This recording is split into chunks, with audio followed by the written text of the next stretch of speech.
to give us a little bit of a recap. Remind us where we are, what's going on.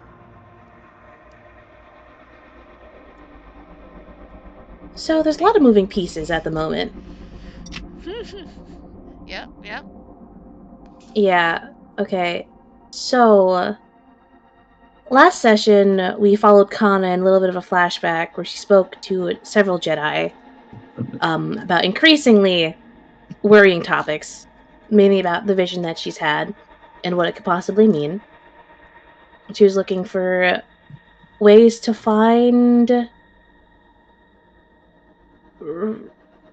Fuck, I forgot his name. The guy who Master self Raven. exiled. Yes, Master Raven. Not to be No relation. confused. Yeah, not to be confused with the newly Same guy. acquired. Yeah. I believe that boiled down to finding out that if you want to heal force injury, go to force place. Very much like the end of Godzilla King of the Monsters, where he went to a place full of radiation to heal. So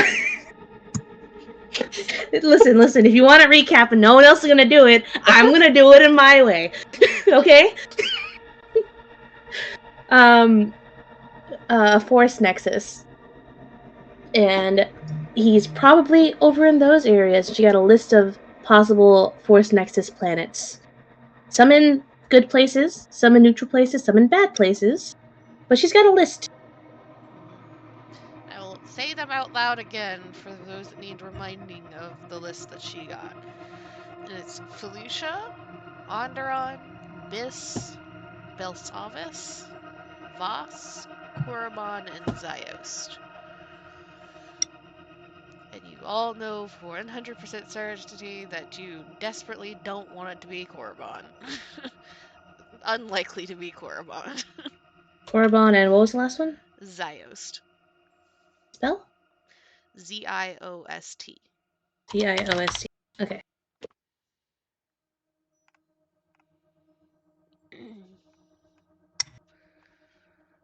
And I believe Iris did say that she had Kana tell everybody about these Force Nexus planets.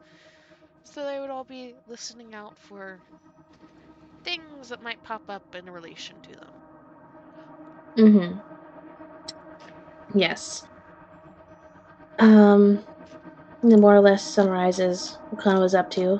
More research, talking to the Jedi Council. And Tia is making a going. new friend unwillingly. Oh, On the new yes! friend side. Right? It's so good. It's gonna be great. But where we're going here is we're going back over to the more political side of things, and by that I mean the bitch fest that's about to happen. Is Iffy is meeting up with the other Hapins. Hapin, Senator, and other ambassador, and all of them. Yes, we're also Yeah. meeting with the crew from Chirka, if I remember right. And later in the day. Yes, later in the day. Okay, so this is our first meeting. Yep, this is your first meeting where the Iffy has gone back into the Hapin office at the Senate building to meet with Lysandra and Velina and Ryzen. With something that Lysandra has been working on that she actually has come back and said, okay, I need help. Yeah. Which I imagine does not happen often. Yeah, it does not happen often. So I imagine there is some small smug satisfaction in Iffy. Ball? But at the same time, there should be that little warning bell in the back of Iffy's mind of like, okay, if she's coming saying, I need some help, I need like advice or whatever she might ask, it's probably important and or complicated. So Iffy also needs big brain thoughts. And at the same time, this would be somebody that Kane would know, probably have met a handful of times. Kane is going to be trapped with Nedge, who is Lysandra's bodyguard, a gunslinging Pantoran, if I am remembering correctly. Let me double check. Yep. Who, well, let's just say Kane's establishing a history with gunslingers, it seems.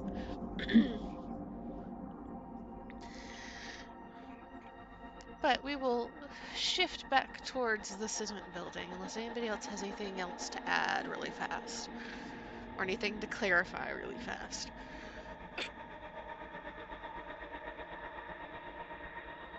Okay. So, you wake up. It's not egregiously early when you have to get up, and you have a quick breakfast with everybody to kind of go over day's plans and what new information might need to be shared.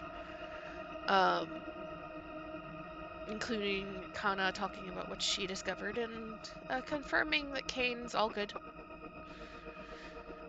Isn't needed for anything at the moment from the Jedi. But it's still a little earlier than you would like to have gotten up after having a party. But all in all, decent morning when you head into the Senate building well before lunchtime.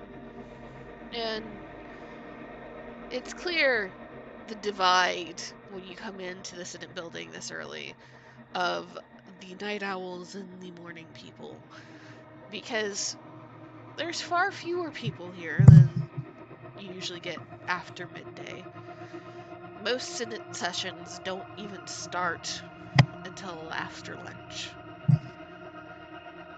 And there are most of the people that are here are functioning normally, but you can see the handful that are night owls that have been dragged up way too early and are just kind of zombified walking from place to place.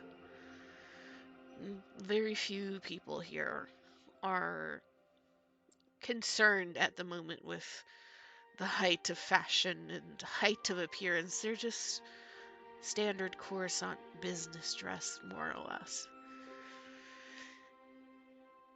Is Iffy taking her sweet time making it to the center, or is she like, okay, I've been woken up too early, I need to, like, go directly here?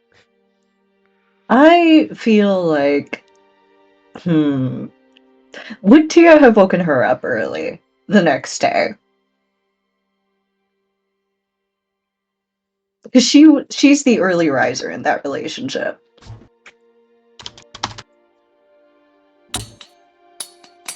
Yes.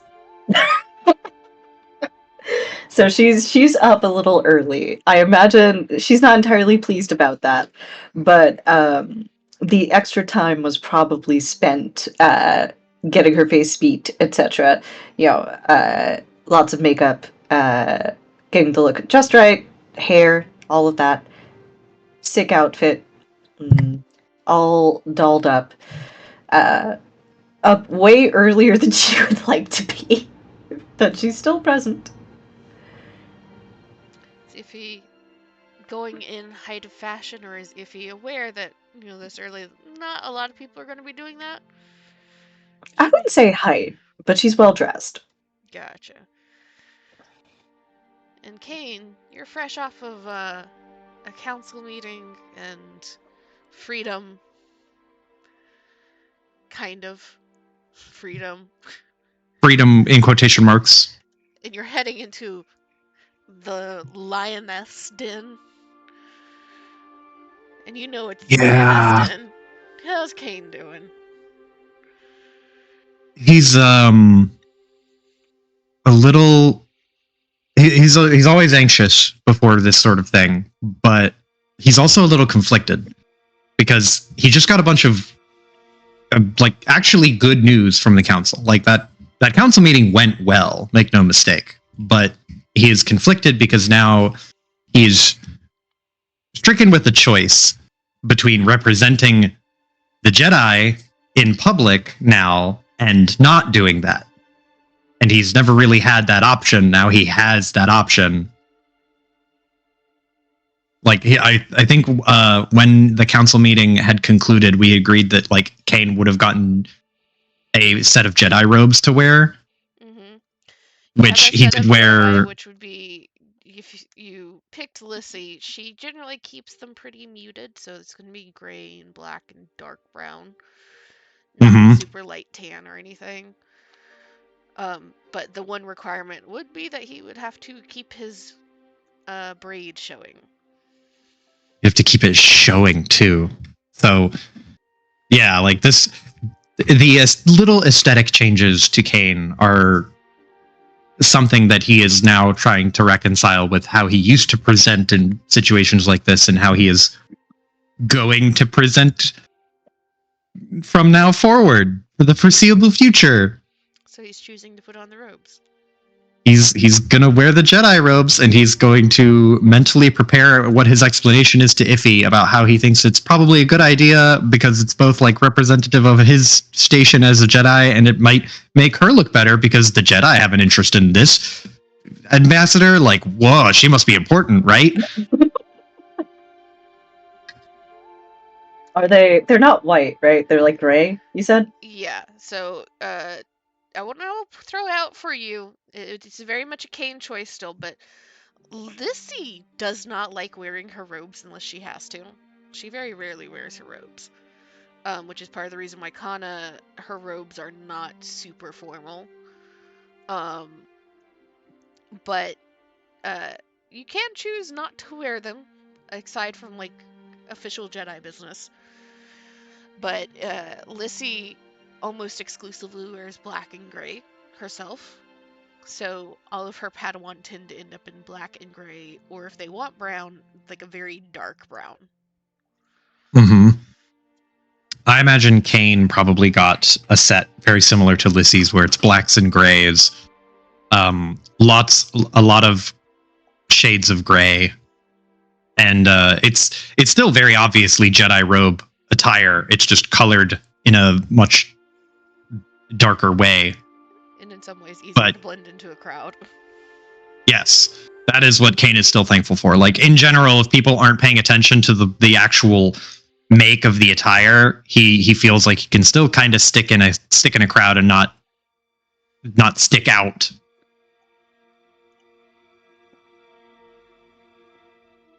I think as Iffy sees Kane in the robes, she looks him up and down, and as she usually does, she reaches out and adjusts some things here or there. You know, a little tuck, a little like a fixing of the tie gesture, but for robes.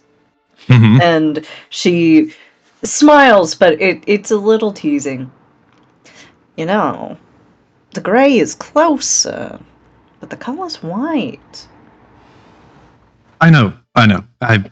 But I figured this might send a good message. You're in good with the Jedi now, and I think that might be a strong message to send. And that also means I'm in with a good Jedi now, don't it? He scratches back his head and gets a little blushy, and he's like, "Well, I mean, I like to think I'm okay." She whaps him lightly on the shoulder, just a light touch. Come on. You gotta at least have some confidence, because where you're going, it won't last for much longer. You're right. Say You're it right. with me now. I'm a good Jedi. I'm a good Jedi, Padawan. I'm a strong, independent man. Wait, do I really have to say that part? Tilt head. I'm a strong, independent man. There you go. There you go. If he looks him up and down again, smiles. You know, it's terrible to be awake this early in the morning. I don't know how you do it. You wouldn't. Man. But it is kind of nostalgic getting back here after all this, isn't it? It is. It is a welcome nostalgia from the chaos of the previous few weeks we have gone through. And if we play our cards right, nobody gets poisoned or shot today. He just blinks really slowly at that. Yes, you're right. If we play our cards just right, that won't happen. Iffy nods and starts leading him into the Senate. And what do we say about other Hapens? Who's the only Hapen you can trust? He nods and just goes, "You're the only Hapen I can trust." And what's the rule about talking? Speak when spoken to? There you go, there you go. She will just continue giving him a little pop quiz on Hapen culture as they head into the room. How does that speak when spoken to rule work with Nedge? He's not a particularly talkative one, isn't he? Oh, he's allowed. I Correctly. mean, the two of you can talk amongst yourselves about whatever business you might have. Okay. Well, good to know. Thank you. Kane will kind of tighten up his posture a little bit, hands behind the back, look as professional Jedi as he can be, still as a Padawan. Does he have his saber out and everything? Even though he usually hides it? Mm-hmm. He has it brandished on the belt. Oh man. Love that for him. He's going the whole 9 yards with it. He's got like the most. This is the most like a Jedi he's ever looked. The true test of respect amongst the office is if Kane can manage to get Ryzen to pay him half a mind. But as you kind of wander through the hallways, it's the office that the Hapens share with a few other planetary dignitaries. It's tucked away a little ways in, as they are either low influence or new dignitaries. And as you pass, most people don't pay either of you too much mind. There's a couple of curious glances either sent Iffy's way of like, okay, you're dressed up, where the fuck are you going this early? Or glancing towards Kane and you see for you, Kane, you see the like head to toe and then the eyes linger on the belt for a moment and then look at you as they like fully process like, okay, robes, is that? Yep, that is. Okay. Where the fuck are you going? And This is like a weird flip of the script for Kane because he is used to people casually glossing off of him walking around, and this is like getting in a weird way ogled. but nobody stops you. There's a couple of polite head nods towards Iffy for those that she recognizes, perhaps doesn't have too much relationship with, but like other senators and ambassadors that she has run into. And even a couple of polite head nods towards Kane, which I think is even the more strange thing for Kane of like not only being noticed and quote unquote ogled, but oh, they're actually like recognizing some sort of authority enough to like, okay, hi, you're the important person, and continue on their way. But nobody stops you. It's not, I wouldn't say super normal to see Jedi wandering around in the Senate building, but it's not abnormal either. If he leans toward Kane as he catches a glance. So, if you're a Jedi, does that mean I have to stop planning your debut ball? Kane just rolls his eyes. Debutante.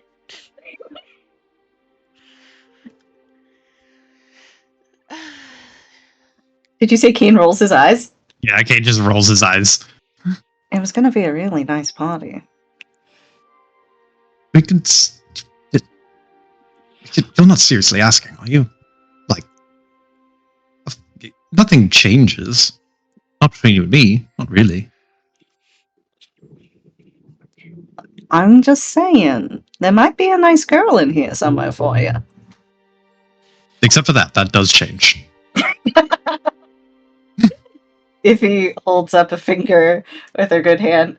Ah, there we are. That's what I thought. I'm gonna have to cancel all those invitations. Kane, like, he doesn't facepalm, but the emotional facepalm is there. The energy radiates off of him. If he just continues smirking, pleased in having annoyed him slightly. So, as you all... Hold on, this is gonna annoy me, so I need to get rid of this really fast. I should have been doing it while you guys are talking. That's fair. Take your time.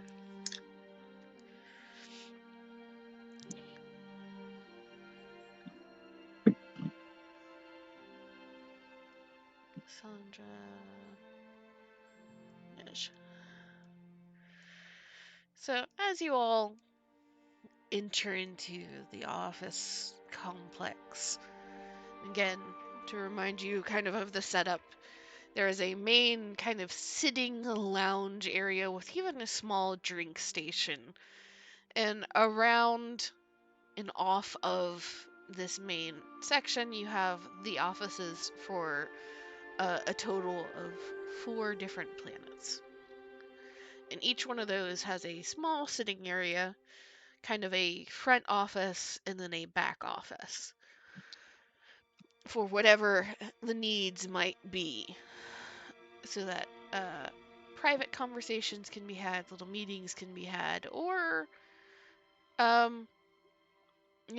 leaving the doors open and being able to talk amongst all of the representatives that are in this little suite of offices. Do this.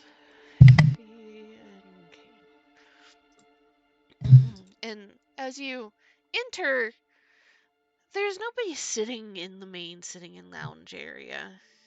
Pretty much everybody in this little suite of offices, aside from Valina, are in the late riser group. Most of the others don't even come in until the first Senate meeting starts. They'll show up a little bit before to prep and then head directly to the Senate meeting. Valina's the only one that is routinely there early, and she uses that to her advantage quite often. Because at the moment, at least as far as you're aware, without actually going and looking in each individual office, the Hapens have control of the entire suite.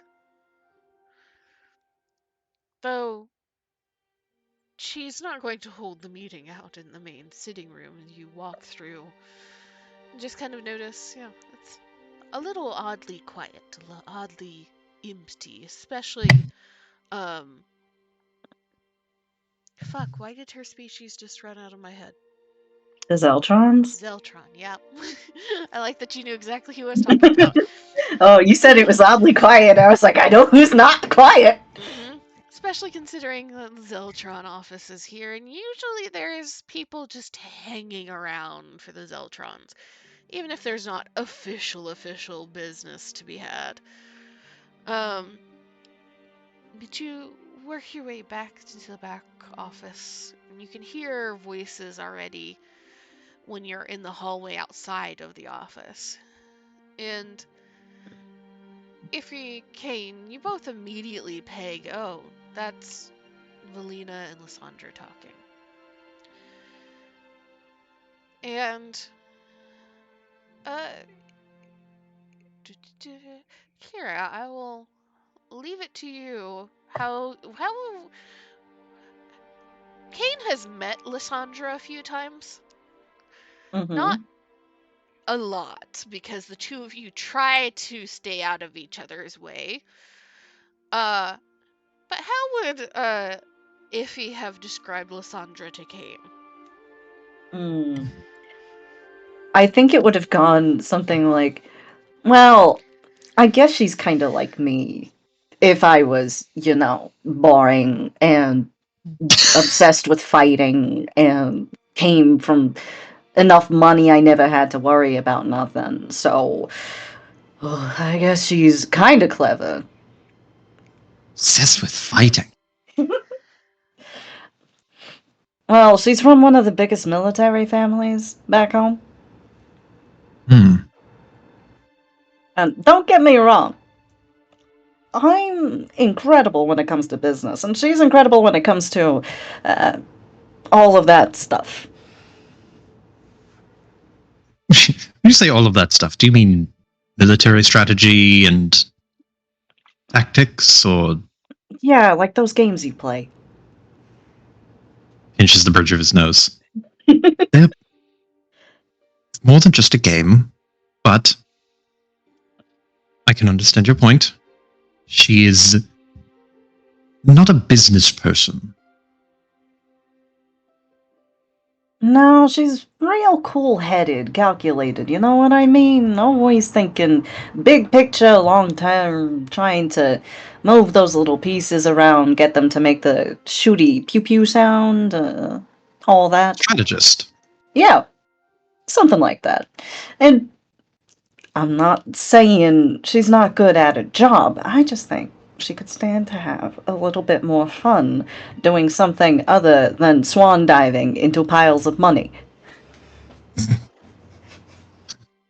Kane would snort at that. He'd try to stifle himself and like cover it up. I imagine this is But- not a conversation that happened here. No, but this, it this, has this happened is way elsewhere. back for Yes. Is I want to actually I'll leave it This up is a to vignette.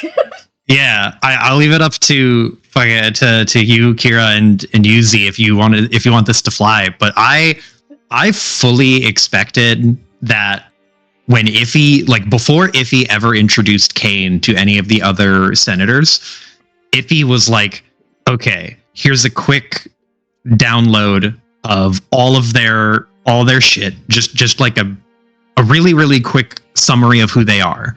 And then after that first meeting and like once they kind of got into the groove of things, I imagine Iffy and Kane actually had like a strategy set up. Like they know how to run the gambit for these people, or they're like, okay, don't mention this, talk about this. If they bring up this thing, you should go for this topic. Like generally, here's the game plan with X, Y, and Z ambassador. What if they made little flashcards? I like this. We'll say, well, I should say, is Kane the type to have wanted to play things like chess? Yeah, Kane would like that type of game. He's not super proficient at it, but he's good enough. Kane, in escorting Iffy around and being in the Senate building a couple of times, I imagine the few times Kane has had to come back to Coruscant and end up in the Senate building when he was trying to lay low, it's again only about 2, maybe 3 times, but he was probably trying to tuck himself away and around corners and hide quite often, if I judge his character correctly. Yeah. Just avoiding the confrontation is easier than dealing with the confrontation. So he probably would have come across at least once or twice when if he was locked into longer meetings that he was not invited into. Probably would have ended up at a few times near some of the lounges that the senators and ambassadors use that are not really open for the public. You can't just wander in and, go talk to them. They're guarded, but Kane is a bodyguard, so he can kind of go in and out a little bit more freely. So he would have picked up probably at some point that Lysandra is almost like close, like if you consider Iffy a card shark, Lysandra is equivalent to that for chess. Okay. A lot of her free time socializing with other ambassadors if it's not happening out at restaurants and bars and such, it's in these lounges with a chessboard in between. Can I add a detail onto that, Z? Sure. Iffy is too impulsive to be very good at chess, and she always loses when she plays against Lysandra. But because she is so hyper competitive, and because she has never been a game she doesn't want to play immediately, she still keeps trying. She keeps trying. And I imagine, kind of in the reverse, Lysandra has agreed to play Sabak with Iffy a handful of times. She's good. She's not a card shark, though. It's more battle of wills than anything when the two Hapens end up in a game together, I think. That sounds about right. But you make your way back towards the Hapen office and you step inside and kind of sitting out in the pre-sitting area. You already see Nej just in a chair, one leg crossed over the other. You can tell there's a little bit of exhaustion there. Probably was up later than he would like to be, plus earlier than he would want to be.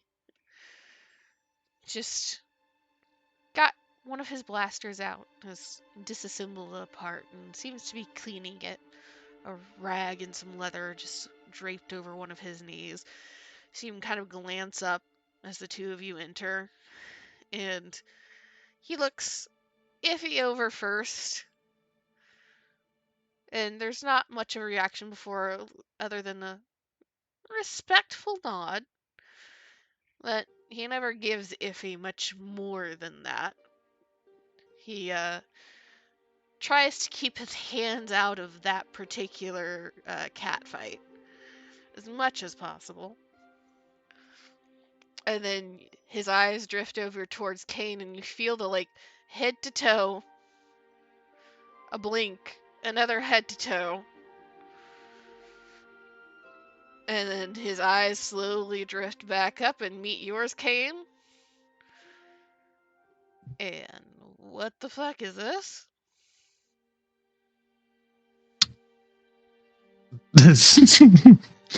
Kane is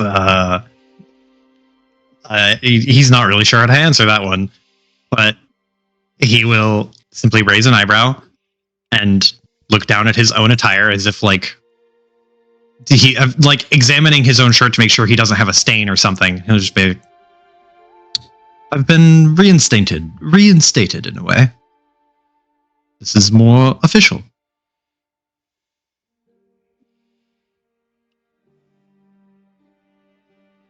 And you see that process.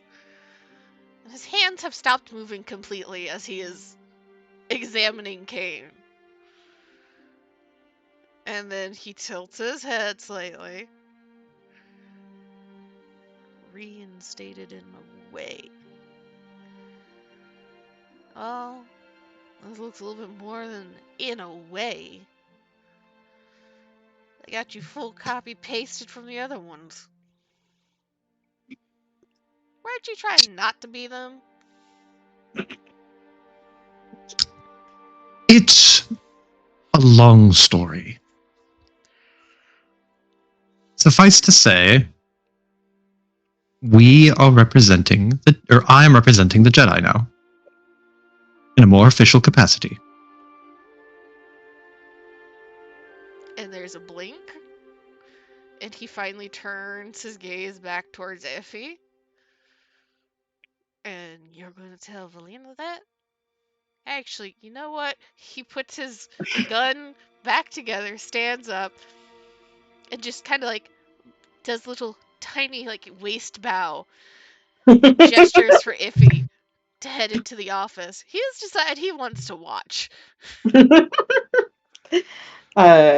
Iffy hits him with a wink and that's what I thought, Nej. And then heads in. And he waits very pointedly for both Iffy and Kane to walk in before he just kind of saunters in after them. And you work your way back to the back office. All the doors are open for the moment. But once inside, you see Valina at her desk. Ryzen actually has a chair sitting just off to her side, also behind the desk. But, it's the type of, this is the smaller chair, so this is the less important person. Even if they share roughly the same spot in the room. Across from Valina and Ryzen, you see Lysandra is already there. And in between them, you see a stack of data pads. And Lysandra, you catch her right in the middle of seemingly some story about an asteroid field in the Outer Rim. But you enter, and Valina turns her attention from Lysandra to Iffy. And she looks, and there's a little nod.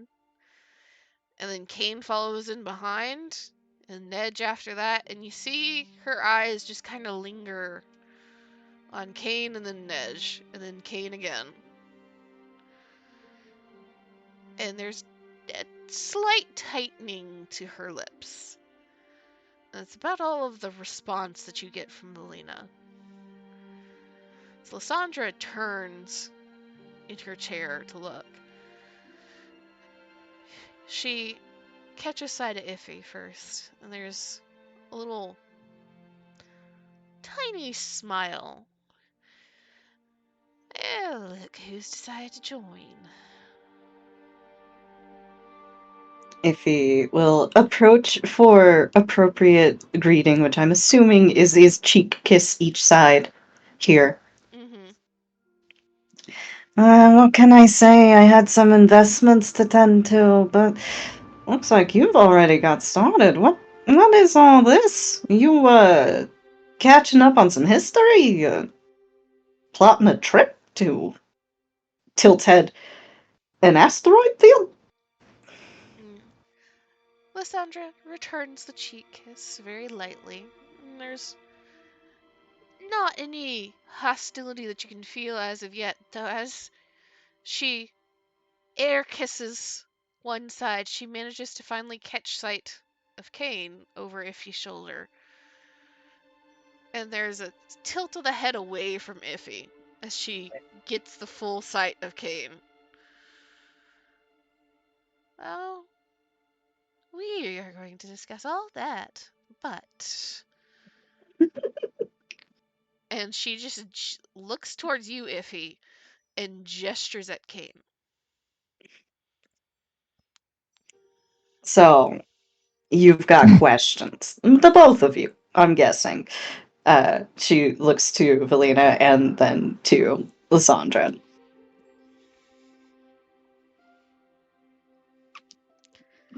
That's one If way of saying it. Concerns, maybe?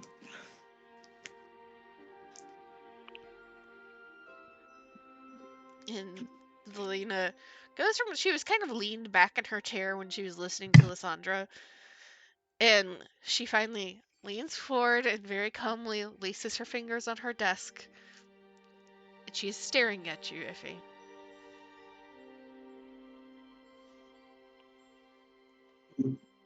If he doesn't look away, and she nods, I understand how this looks, and trust me, I don't like Jedi. Of course I don't. What am I talking about? I'm a Haven. We don't like them. We don't trust them. They've caused us too much trouble already. But Kane is someone I trust. So, while he's training, the Jedi have agreed to let him hang around for a bit. And I figured if we're going to be dealing with outsiders, well, it makes sense to have a Jedi around, don't it? looked pretty good in terms of projecting trustworthiness and respectability to everybody from outside the cluster. And Valena listens. And there's still that tightness at the corner of her mouth. And she glances towards Kane. And Kane, there's a weight to that. It's not just a oh, that's a Jedi. There is a measuring happening. She knows If Kane Kane just gulps, and to him it feels like his gulp was played on like a loudspeaker in stereo. Just swallowing to himself, like, just okay, I'm cool. It's fine. Everything's cool.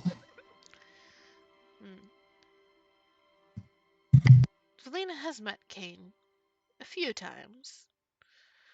It's always been the very kind of offhanded, this is my bodyguard, say hello, hi, alright, leave the room.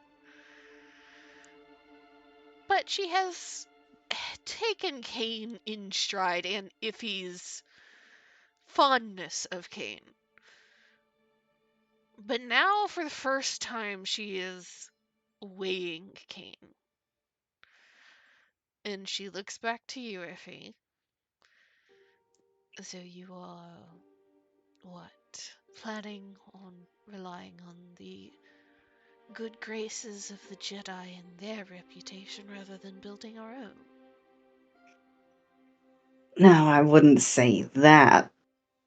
Part of the reason that we're involved in the Senate at all is to build partnerships and foster connectivity with the world outside of Hapes, right? There's no better way to do that than to embody it in everything we do.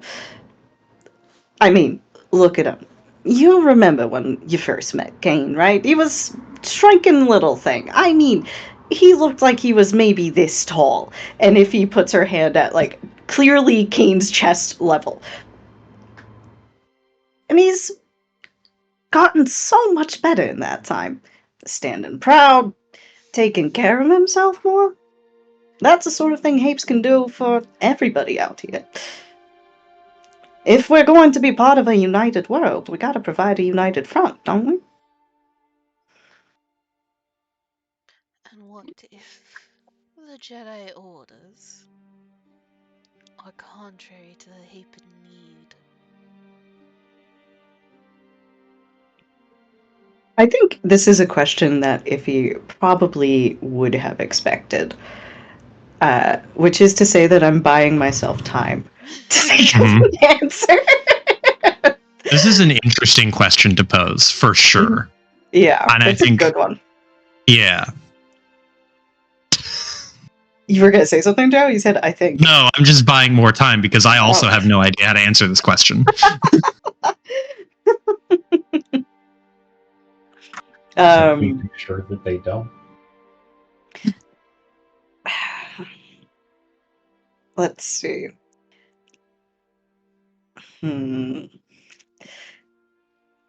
All right. I have an avenue to try, and hopefully I don't get too lost on the way there. Valena, come on. You trust me. How long have I been out here doing all these business deals with people outside the cluster? And how often has Hapes come out on top of them? Every single time.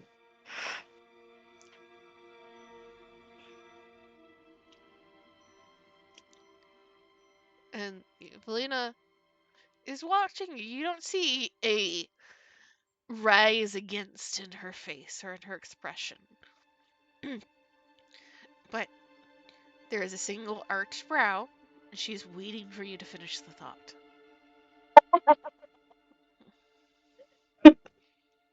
I remember when you were introducing her, you were like, she's very much the give yourself enough rope to hang yourself type. Yep.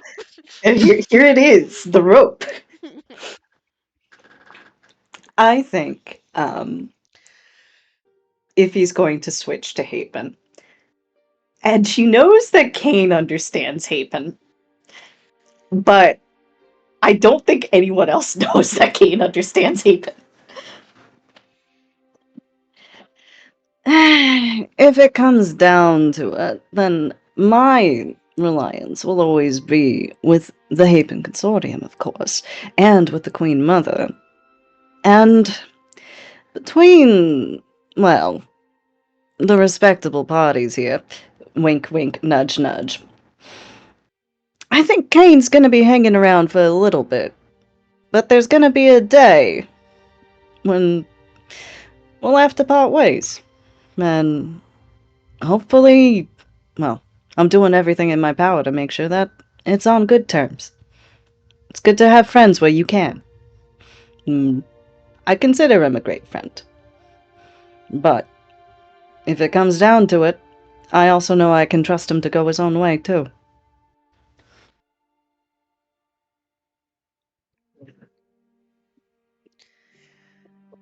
And there's a long pause.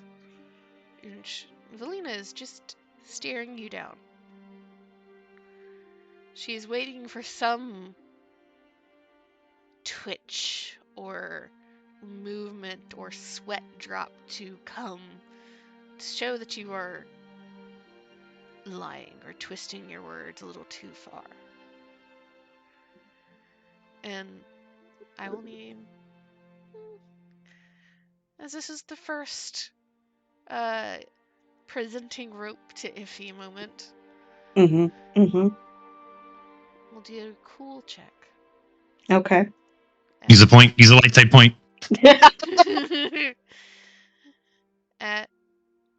be nice. 2 purple. 2 purple? I think I'm fine. Okay. Okay, yeah, you're probably fine. I think I'm fine. Do I get a boost because Iffy is being completely sincere? Sure. The power of I've friendship. got to add the boost. You need the boost. But I succeeded it anyway. There's a little kind of knot forming in your stomach the longer that Valina stares at you. Because though Valina has never yelled, never raised her voice, again, you have seen her work her way around with those that she decides she dislikes, or those that she finds insulting in one way or another. And let's just say the social outcomes can be just as brutal when Valina gets her hands on somebody. But you're being honest. You're being as truthful as you can be here. And finally, her gaze shifts back towards Kane. And again, you feel the head to toe. And she tilts her head a little bit. And probably for the first time since actually meeting Kane, addresses him directly. Which station are you currently in within the Jedi? Iffy will shoot Kane a very, supportive glance. You got this. Question DM. Is that like Are you Padawan or are you a knight? It's your age. Yeah, okay.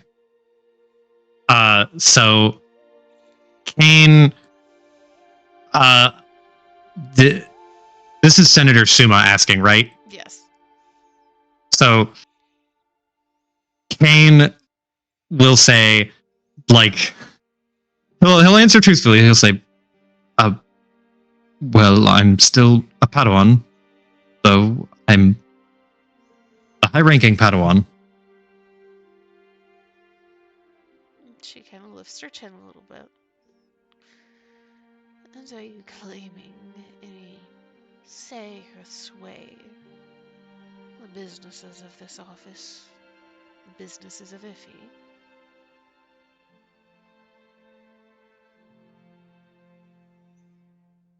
He will shake his head. I have no claim to Iffy's business. We couldn't claim it if you tried. I'm merely here to lend a hand. As it would seem that Ambassador Fell and the Jedi's needs align for the moment.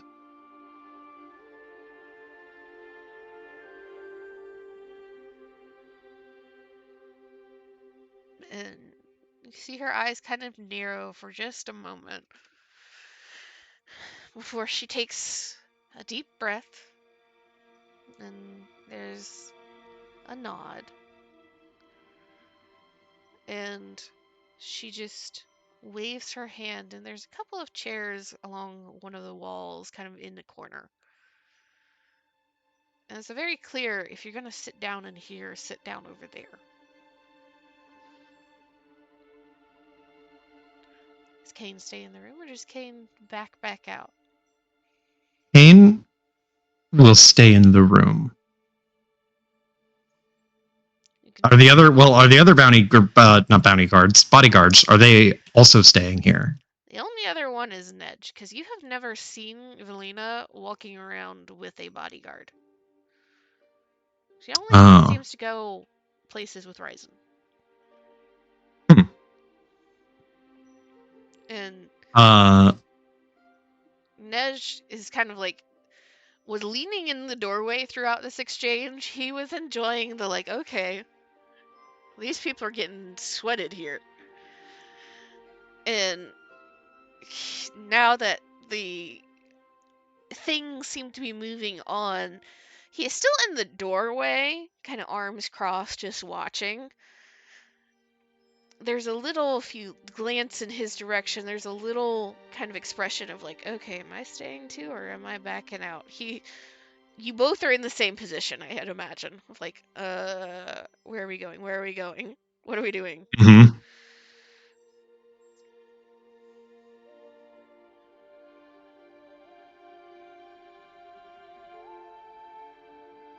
I want to say if Nedge stays, then Kane will stay, but Kane will motion to take a seat first. I just have a question. Is that also what Nej is thinking? Pretty much. It's like, if he stays and I don't get yelled at, then I can stay. Which one of us is gonna move first? And Lysandra is being very unhelpful to Nej. She has turned back fully to Valina. And Nej kind of glances towards Valina and Ryzen, and then towards Kane, and then back at them. And there's a single nod towards Kane.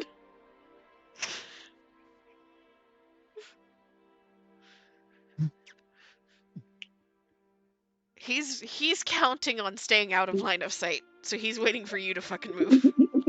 Okay, fine. Kane will take the first seat. And once you settle and Valina has turned her gaze back towards the ambassadors in front of her, only then does Nedge very quietly click the button to close the door and walk his way over, sit down beside Kane. And it's in that moment that Kane, you probably noticed it once or twice before, but you appreciate it again from Nej. The man, when he wants to be silent, you don't hear jack shit from him.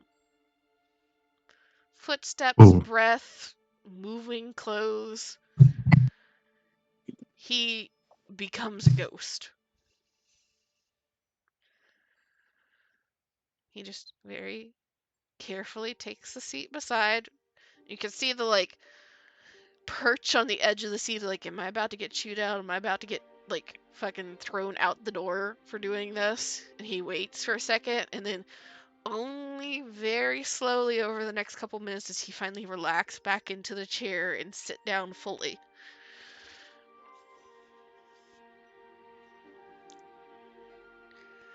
And as Valina turns her attention back towards Lysandra and Iffy, she just gestures for Iffy to sit in the other chair across the desk from her. Lissandra's already sitting, right? Yes, Lysandra has not gotten up. All right. Well, then we don't have to play ambassador chicken. If you will take a seat.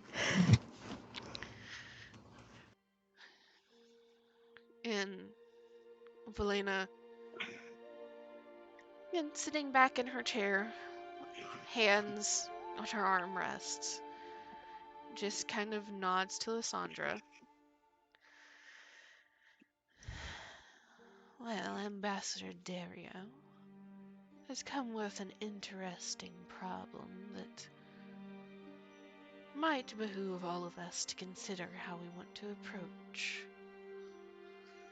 And she just kind of gestures for Lysandra. And Lysandra just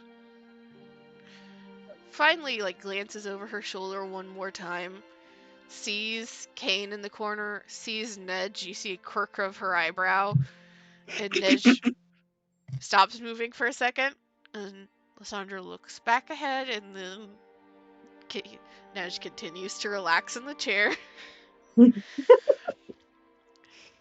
He avoided getting chewed out, and she leans forward and picks up a data pad that seems to kind of been discarded to the side, as if it was she was starting to go through the stack from the top to the bottom, and they'd already gone through a handful and set them aside. And she picks up one, and she kind of flicks it on, flips through a few things, and hands it over to Iffy.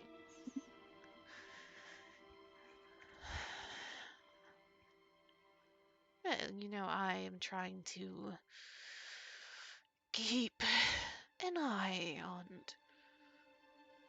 the military trade that's happening around the galaxy as much as I can, especially when I can perhaps insert some Hapen business into it, or direct it towards Hapes. But I think I have found business might not be the right word. Something that is flying under the Republic's nose.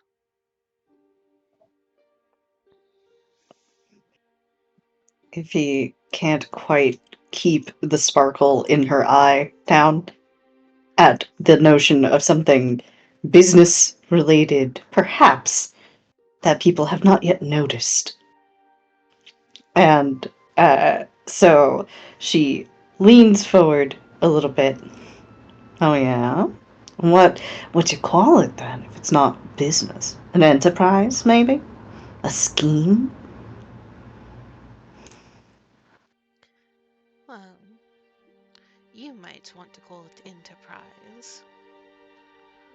Fairly sure that there's some illegal weapons manufacturing happening. And I'm not sure where it's going. Illegal weapons manufacturing.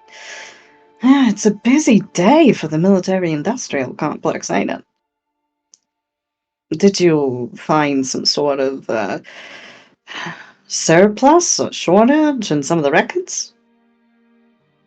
And she gestures towards the data pad she handed Iffy. Iffy will. Is this the sort of data pad she can scroll with one hand? Or would she need to? It would be two would be the most common method, but she can just kind of click through page by page. It would require some more clicking. But she can function it in a roundabout way. Can she, balance it on, her leg or something, like a thigh? And would that help? A little bit. She'll do that. And she'll try to play it off as she's very casual about this thing that she's very clearly excited about.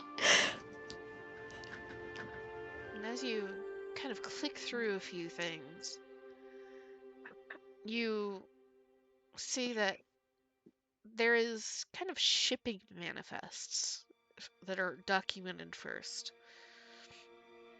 And the manifests, though the number is always correct, you have to go back and, okay, wait, this looks exactly the same, from departure to arrival. What's weird? The weight changes. Mm. And the weight changes.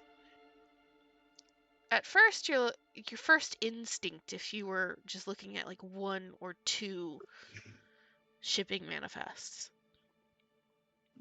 is, oh, well, that might just be a clerical error.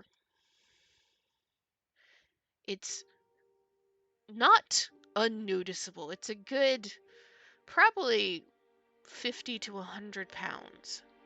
However, in the grand scheme of the entire manifest, it's almost unnoticeable. But when you clue in on the weight change, you see, oh, it's the same amount, or roughly the same amount every time. And you flip into the next kind of set of documents, and you see that there are demands for, at first, kind of unimportant seeming materials that increase slowly but steadily over the course of months. And when you see the list, because they're all kind of set up to where you can see these demands increasing for each individual material, and then Lysandra has compiled them into a list of what all these materials are, just bullet points. These are materials that would be used for weapons and cybernetics.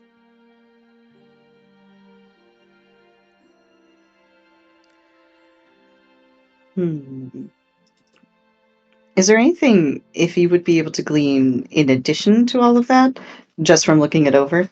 Like, is there a check I can make to have her brain at it additionally? Sure. Let me see. I can offer you economics. I can offer you skullduggery. I would love negotiation, but I doubt you're going to let me have that. Not for this. Not for braining at this. Mhm. I've got streetwise. So you can give me either economics, underworld, or streetwise. What information you get will be different depending on what you choose.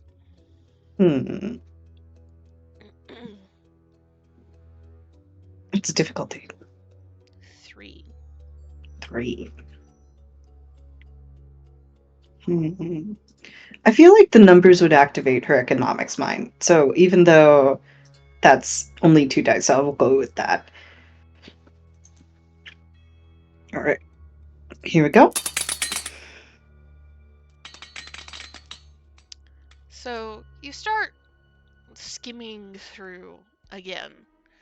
And I imagine does Iffy reach for another data pad when she hits the end?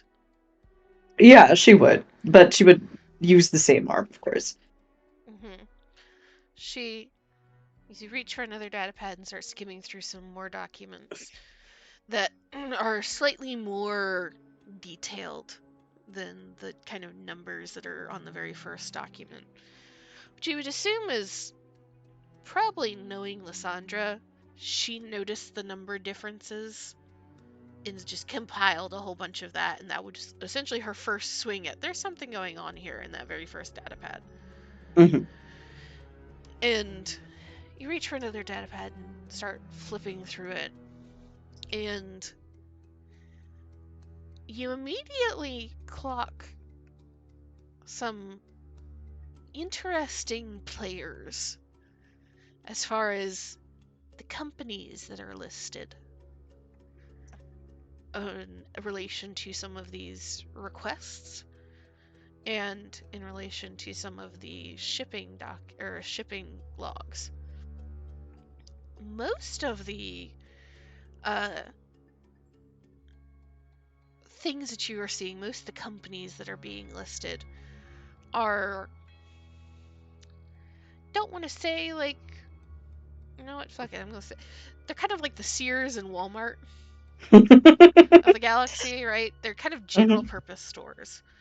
general purpose companies that, you know, everybody needs toolkits. So they're going to make and or ship toolkits. And those kind of general purpose items. But there's a few that you notice are reoccurring that are not on every single log.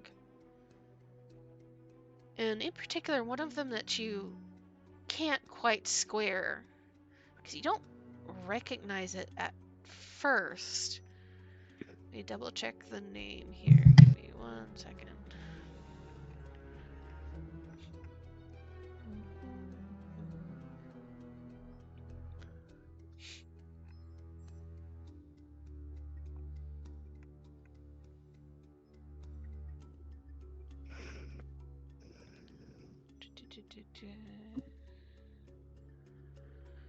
Yeah, you don't quite recognize the name at first because it's a small company. But you're able to kind of think through because you've come across them once or twice and probably went on like a random Google search of like, huh, what is this? It's Varlupus Industries. Hmm. And what's strange about it is it's from a planet that you don't hear about too often. A planet that is... I'll double check this as well. I probably should have done this first. Give me a moment. Where'd my mouse go? There it is.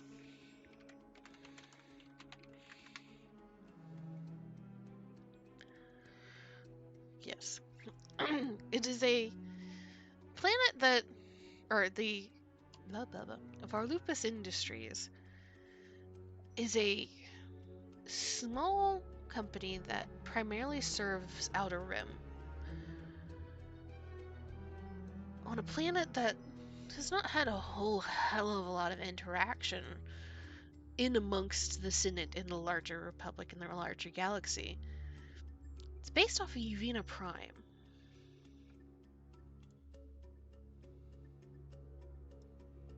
And I will do this.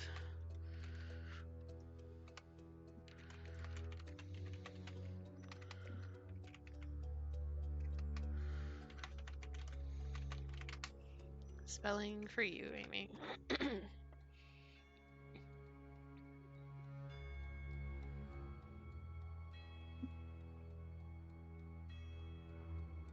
So I imagine Iffy studying this will try to poker face it, not let on that she's caught on to something additional just yet, but will let out a thoughtful,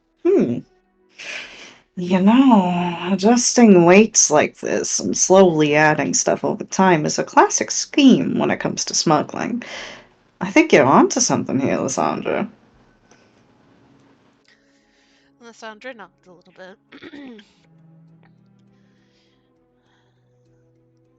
Yeah, I figured as much, but this is an area that I think, as much as I'm loath to say it, does cross in between our expertises. It certainly does. We've got logistics to deal with here, and we've got weapons manufacturing. So, these items listed over here, and she will point to the list of small, commonplace ones. Do you got any idea what they're making with it? And there's a little kind of tightness at the corner of her lips. And you can see the like knee-jerk instinct of all Hapens of like, no, I must clutch as much information as close as I can. I can't let anything go. And then there's a little clearing of the throat from Valena, and the tightness on Lysandra's face relaxes. And you see her kind of head go one way and the other, And she finally shakes her head. Can I say for certain? No, hardly. I mean, you could make speeder with half of that just as easily as you could make a weapons grade hidden arm.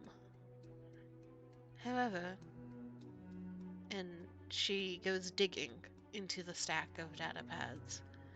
And this one that she pulls out is kind of a data pad that's used more for media, more for like watching YouTube or things like that. Space YouTube. But as she pulls it out, you can see that the memory on it is completely filled with saved news articles and like newscasting clips and radio and just a whole bunch of things. And as you, or does Iffy choose to like read or watch any of them, or does she wait for explanation? She'll wait for explanation. And Lysandra just kind of hands it over, or actually puts it on the table because this is not something that she has shown to Lena yet, and just kind of gestures at it and looks between Valina and then you, and then her gaze even drifts over to Ryzen, who I think Kane probably would have noticed it more than Iffy even. Ryzen has shifted forward in his seat a little bit and is leaning closer to the table to like kind of watch. He is not remaining relaxed in his seat like Valina is. He is being drawn into whatever the mystery that Lysandra is putting forward, which is a little abnormal for him. He generally stays the like kind of trained husband in the back that is blending into the background, but he seems to be interested. And Lysandra just kind of motions towards the data pad. Roughly 6 months after the increased requests for all of those items and materials, there starts an increasing number of reports of mysterious deaths on that side of the Outer Rim, across planets, or even on some of the stations and planets on the hyperlanes that are connected to Vena Prime and to the other systems around it. Actually, take that back. She doesn't know about the Vena Prime. Sorry. To the systems around those companies.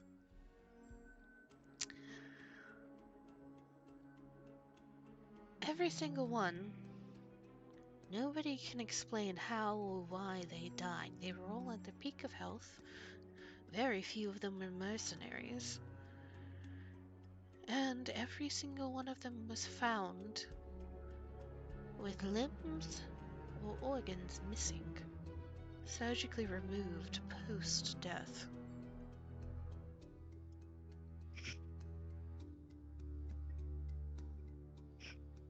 If I were to make a guess, we're looking at some sort of cybernetics being manufactured and tested.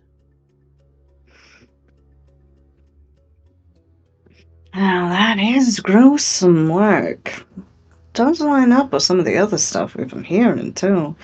Seems like cybernetics are becoming a real hot commodity. If he will lean over, glance at the I can't help but imagine this thing as like one of those iPads you give a kid that's like encased in several layers of rubber. Not because Lysandra's a kid, but because it's a designated media thing. She'll glance at one of these articles. Looks like we're gonna be in for some really thorny work. Exciting, though. Mysterious assassinations. I'm sure they'd love to get a hold of that back home.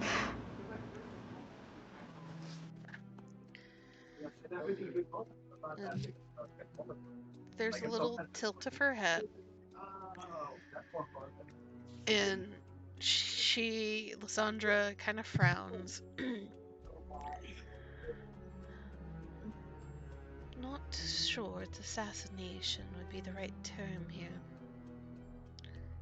And she kind of flicks through the data pad in front of Iffy to get to a specific news report and starts playing it. And the news report, you see a caster come up, and you see the kind of standard pretty face speaking in basic, but there's also like 3 sets of subtitles underneath for various other languages. And she's reporting on somebody that seems, according to the morgue, essentially. Oh, the immune system of this person attacked the person and killed them. Oh. That is gruesome. And as the newscast ends, Lysandra's kind of like gestures towards it. It's not every one, but, well, there's a variety of unpleasant things that happen. Almost all of them seems more like natural cause than poison or anything else. And it's natural causes that nobody can explain. Immune systems attacking the person that it belongs to. Entire nervous systems shorting out at one go.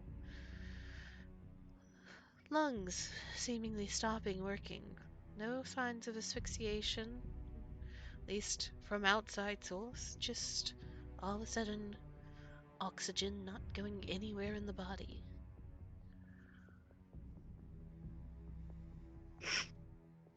It's almost like they figured out how to turn parts of the body on and off like we've droids or something, from what you're saying. And she nods. If it's some sort of weapon to attack, then, well, you can see why it's a problem. Or it's somebody that really does not know what they're doing, trying to do something beneficial, and, well, everything that's being tested is not working out. It's a reason why we test lizard monkeys and such before we test humans. And the sort of company that would jump to testing on humans either doesn't care about what happens to them or can't afford to. They're trying to get some market quick, like. Or they know it's not going to be approved to begin with.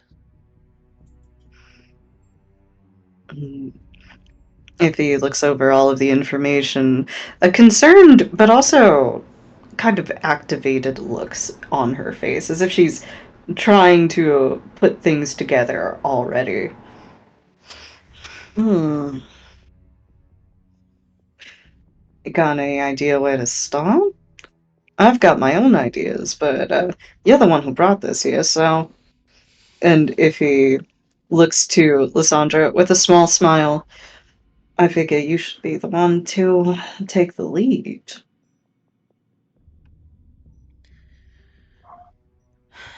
And she kind of like tilts her head. You can see her considering. Well, there's an orbital refueling station in the edge of the outer rim that a lot of the ships going to and from stopped at Uskarik. It's, well, nothing fancy, but figure At least somebody might be able to point in a direction there if every single one of these ships, or at least a majority of them, are stopping. There they might be able to note a connection that is not on the paperwork.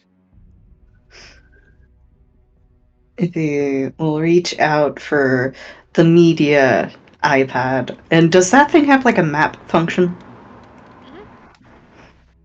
And she will pull up Uskarik. Is it near Evita Prime? Not near it, but it is adjacent to one of the hyperlanes that go to Uvina Prime. Mm. So it's feasible that people might stop there for refueling, going to or from Uvina, or stop there just to like have a place to stop. Mm. If he will reach out and trace a line between the two. I think you're onto something. When I was looking through these documents, something jumped out to me. There's a little planet right over here. It doesn't come up all that much. Republic don't got much to do with it. But I noticed it came up a couple times. Too many times for it to be a coincidence, and now this joint's right next to it. That's something to look into. And are you pointing at the planet itself? Yeah. Alessandra kind of leans forward, and she's kind of mutters, Uvina Prime.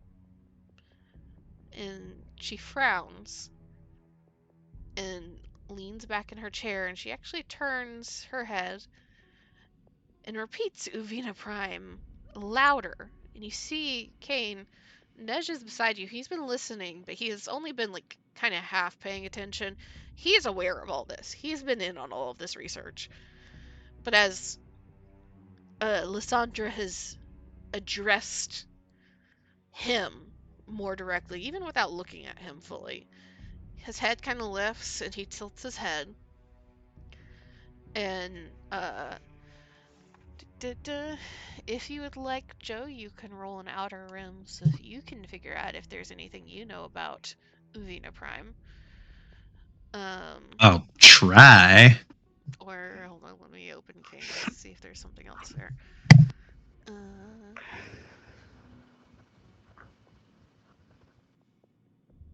Yeah, they're all the same. So Uvina, so it'd be outer rim. At a 3. Outer rim at 3 purple. Yes. It's evenly matched. As all things should be. Damn it. You've heard of it. You know it's outer rim. You know it's kind of small. You know, even though it is part of the Republic, it is not a major player in any way, shape, or form. And Okay.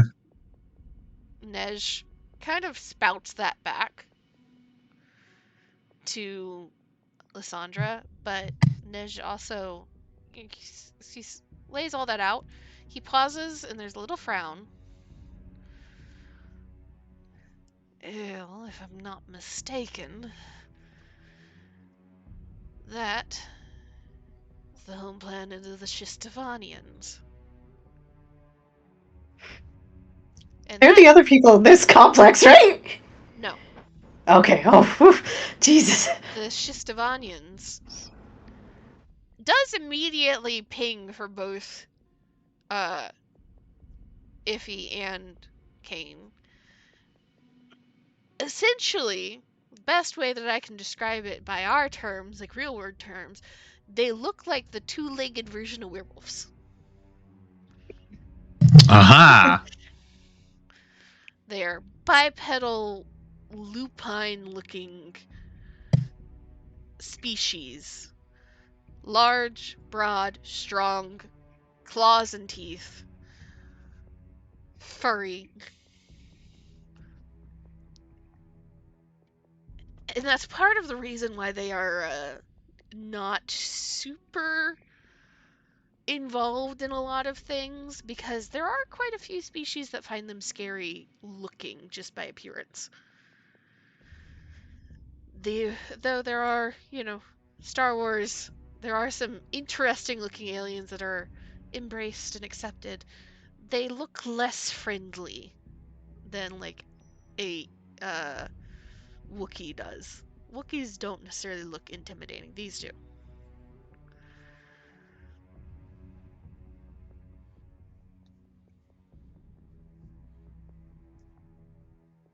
Mm.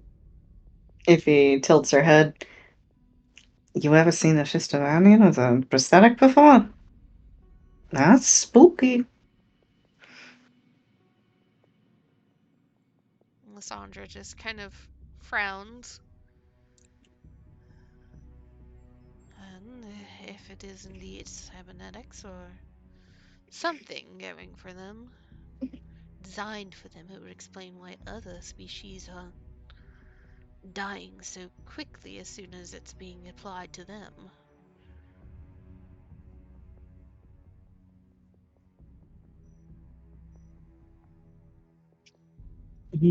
Ify hums. Hmm. I wonder if they'd have better luck with some of the other species, Wookiees, or what are the otter people called? Fuck me, I don't remember off the top of my head. Or the otter people.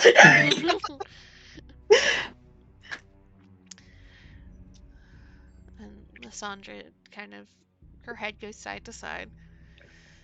Oh, depends on exactly what. Yeah, Salonians. Thank you, Amy. See, you guys are starting to remember some fucking Star Wars shit that you never thought you were gonna know. Yeah, we'll dub that in if he said Salonian. And you can see, like, Lysandra considering this before she kind of frowns. Perhaps it might work better, but oh, doubt you'd ever find a Wookiee on Avena Prime.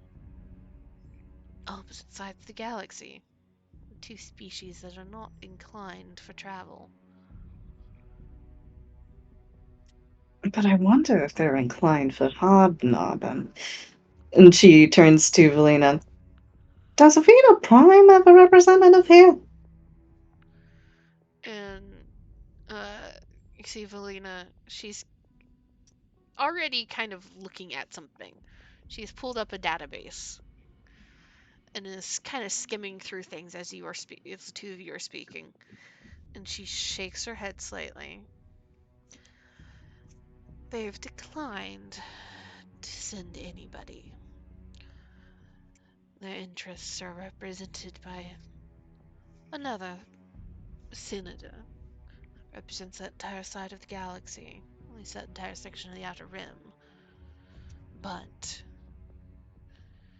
she kind of taps something. They do send a representative on particularly interesting matters. Doesn't look like they're due to send anybody in the next few months, though. There is a soft frown from Iffy as she mentally goes, God damn, that would have been too easy, wouldn't it? Elena kind of dismisses the hollow list that she was perusing. She leans forward again, and she looks between the two of you. So, you both see that there's a problem here. At least a mystery that might be worth solving. And she pauses just long enough to make sure that both Iffy and Lysandra are looking directly at her as she is speaking. Knock knock. By all rights, we should immediately inform the Senate of everything that we have found. Let them develop some sort of council to investigate it. However, since both of you are finding different things that are of merit to investigate here, And we both, well, all of us know exactly how long the Senate takes right now to get anything done. I am inclined to suggest that we get some answers first. If it's nothing, then we don't waste Senate time and look like paranoid fools. If it is something, well, if we can present some answers and some more concrete evidence, we might just come out of this looking the hero.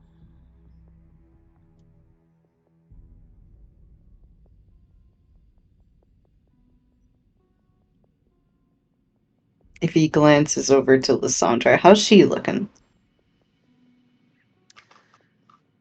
Sandra is generally hard to read in moments of just, politics. She has that kind of cold, arm's length demeanor usually with it. Even when she is losing in politics, she doesn't usually appear upset. For this, you can see that there's a little frown, but you're not sure if that's a response to what Valina is saying or if that's her brain still picking at the mystery. Which, with the tendency for Havens to be a little obsessive is a good chance. If he nods to Valina. Yeah, we can take a look into it. Seems like we got a lot of meetings coming up that are gonna be striking incidental lines anyway. It should be easy enough, not rouse any suspicion. Valina nods. I've passed your interest along, Iphigenia, on the general request from the Senate. I'll send you elsewhere. They should be getting you information in the next few days.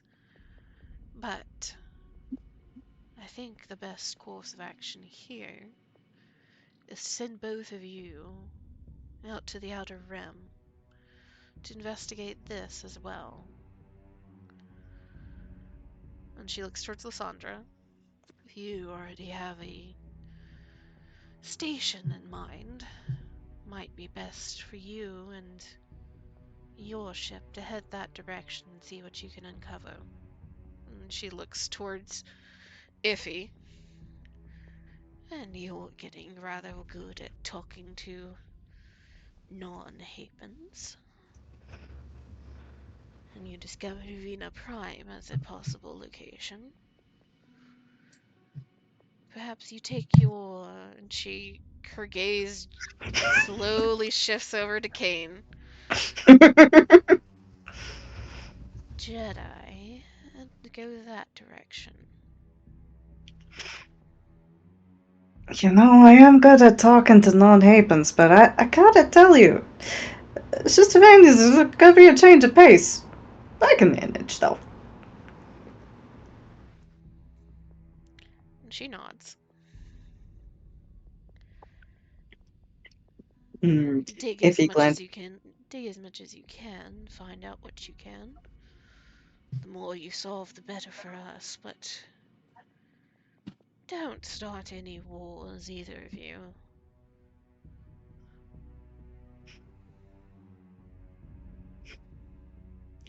smile from Iffy. Oh, I've never started a war. Just a few fights here and there. And really, it's him who starts them. And if he points over to Kane. Well, Kane doesn't say anything because he's not sure if this counts as being spoken to.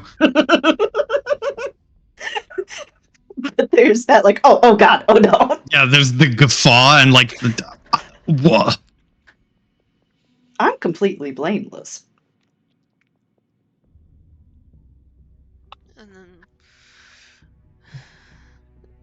Felina just shakes her head slightly and leans back in her chair.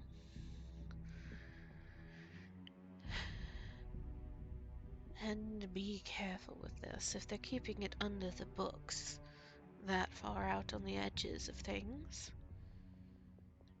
I wouldn't be surprised if the Empire is involved. There seems to be a weight to her statement that she is not sharing the details of. She knows something. But the warning has been laid. Oh man, see, this is tempting me. Can I attempt something perhaps a little dangerous? As long as you know Okay. what the fucking consequences are if you fail. Can I attempt if he's got a sense for people that she doesn't know is the Force yet? Could she try and get a read on her that way? Through the force, using your Mhm. force? Sure. Hold on, let me see.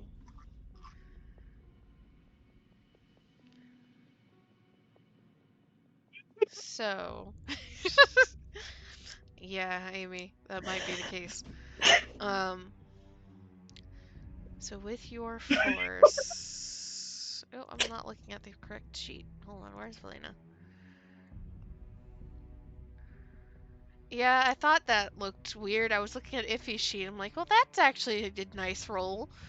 No. Yeah, that's what I. Yep. Mm-hmm. So you use your force. This will be going against her discipline, I'm sure. which is going to end up being 3 red and a purple. Of course it is. Do you want to use the light side point? I think I will, if you're okay with it. Sure. I'm okay with it. All right. That gives me a whopping yellow-green. All I right. believe.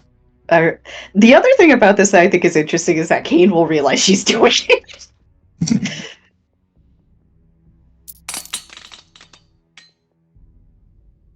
That's way better than I thought it would go. That's way better than it has any right to be.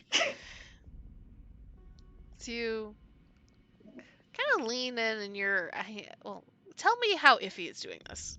Tell me how Iffy looks as she is trying to catch this read that she is accustomed to getting from people. Never tried it with Felina, though. No, she's never tried it with Valina.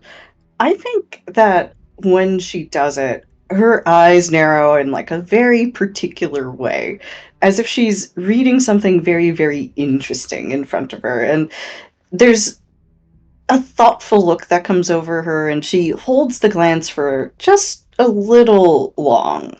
Then her eyes drop down, and she starts drumming the fingertips, her nails, of course, obviously done against the pad in a particular rhythm. I think it's probably a very distinctive rhythm that she does when she does this. And it's not exactly something that she's doing consciously. To her, she just thinks I'm she just thinks that she's like trying to get a good read on somebody's expression, right? And then something usually pops into her head of like, oh, well, this crease in the eye. Oh, clearly they're holding two kings, you know? Mm-hmm. So it's that studying look and then drumming her nails in a particular pattern that Kane might have actually heard before. Mm-hmm. As Iffy is doing this, Kane, you do hear that pattern start. Like, okay, she's trying to figure out something. She's trying to piece together something. But then you feel just a very slight shift in the force. It's not Oh? much. And if it wasn't for the fact that Kane is kind of not doing anything at the moment, he may not have noticed it even. But there's a shift that happens just as Iffy starts drumming her fingers. And it's almost like somebody has dropped a pebble into a pond. There's only very slight, tiny ripples, but it seems to be coming vaguely from Iffy's direction. And Valina stares back at you, Iffy, as you're staring at her. And you see the quirk of the eyebrow as you hold her gaze perhaps a few seconds too long. And you get nothing from her expression beyond just the basic knowledge of like, yeah, she knows something. She has made it clear that she knows something that she's unwilling to share. And there's almost, as you shift your gaze away, you can almost pick up just a slight offense in her eyes, as if he had stared just a little too long, a little too much, like if he was trying to press an answer, press more information out of her. But she doesn't say anything. Though you can feel her eyes remaining on you, Iffy, as you avert your gaze looking back down at the data pad. You can feel like the holes being bored into the top of your head. And she finally shifts her gaze away. And actually turns her focus back towards Kane. And there's that moment of curiosity from the shift in the force, Kane, until you feel weight of a gaze again. And there's a slight tilt of her head as you meet her eyes across the room. And I presume that you will allow Iphigenia to do her work in this matter until such time as actual information can be found.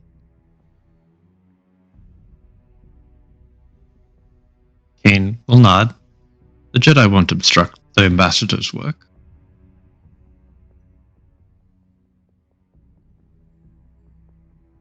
And has she informed you of what she is signing up for the Senate otherwise? And if you can feel Lysandra shift, because this is new news. Mm.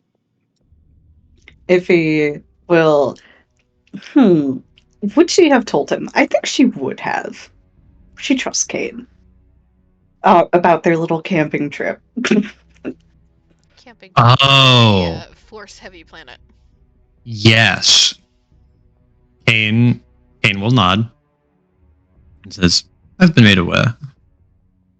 Part of the reason I'm here is to help with that specific trip.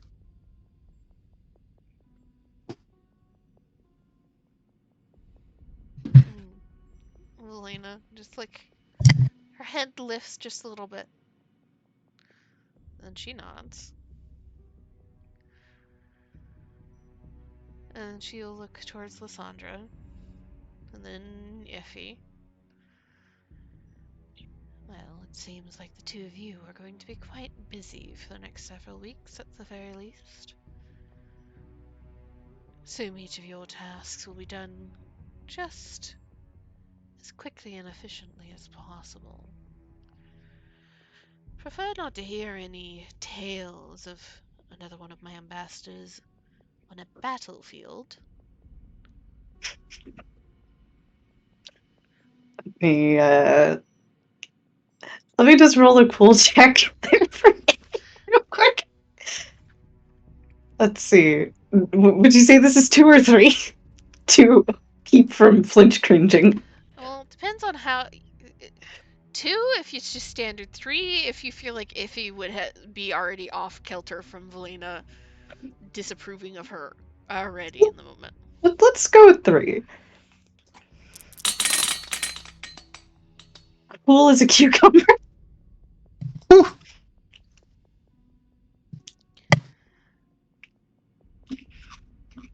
And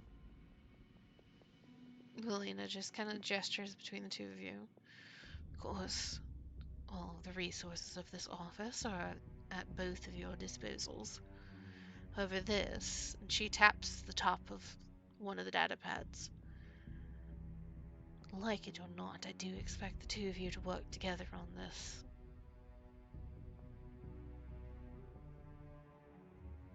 Share your information. If I hear that you're withholding information simply out of petty spite. Well, and she just kind of leaves the statement there, letting your imagination take what she will do if you fuck this up because you're withholding information. That's a very big, threatening teacher energy. If he looks over to Lysandra, well, I got no problems if you got no problems. I can admit all of this specific military stuff is a little out of my depth. Besides, we might be working together on other projects soon anyway. Ain't that right, Lysandra? And Sandra just kind of inclines her head a little bit. And whether I like it or not, some of the business specifics I was lucky to grab. We'll work together, madam. If he will point toward the data pad with the first one. I like the little reference sheet. That was nice. And you see Lysandra's finally cut her gaze towards you, Iffy. How much of a little shit is Iffy being with that statement? No, she's sincere. Okay. You can see the expression on Lysandra's face where she is preparing to spar back, and then sees that Iffy doesn't have the little shit smirk. And there's a blink, and she nods. Do like to make sure everything is organized for quick reference when I can.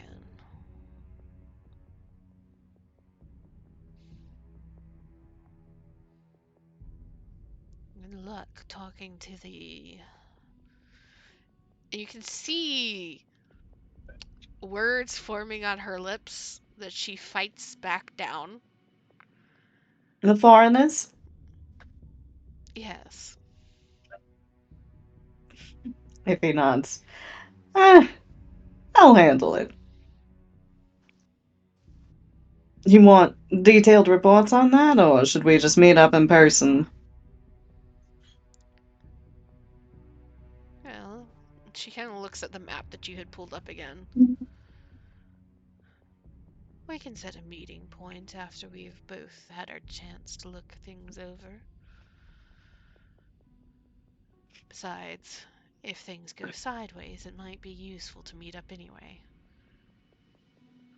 Sounds reasonable to me. If he mentally is biting back, I wonder if your family has a summer home somewhere around here. But she doesn't say it. She thinks it, though. And as this light planning politeness is going on, Nej finally kind of leans over towards you, Kane. So, I'm guessing you're not going to be learning any type of blaster training anytime soon. You're still sticking with the... He kind of makes a slight gesture that you would imagine like a 5-year-old making with a toy sword. Kane will Kane will like politely smile and be like, surprisingly, I actually am getting blaster training. If you believe it, and he will gesture to his lightsaber. This comes with a particular attachment that I have that makes it work like a blaster. That's allowed. Kane kind of makes a face and he's like, mostly. Huh. Well, you're gonna have to let me take some of your credits by beating you in a shooting contest at some point if you're actually going through with it. You did agree to it already. I'll leave it up to you as to whether or not Kane actually did agree to something like that. Kane will agree. Yeah, Kane would agree to it. Against his better judgment, he would probably at the time have felt pressured into saying yes.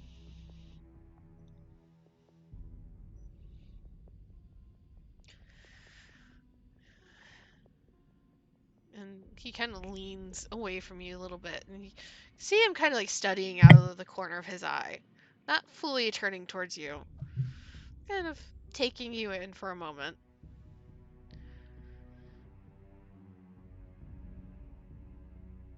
Well, I always knew you were a little different than other guards around, but this one was a surprise.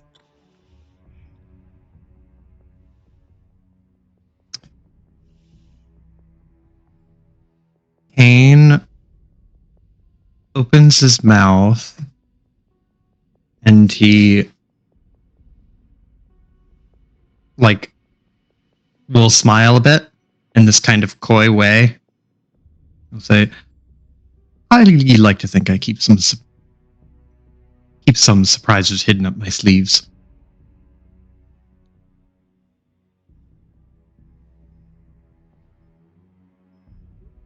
And there's a smirk at that, and Nej, without any invitation, reaches over and grabs one of the sleeves of the robe. It just kind of like picks it up and drops it.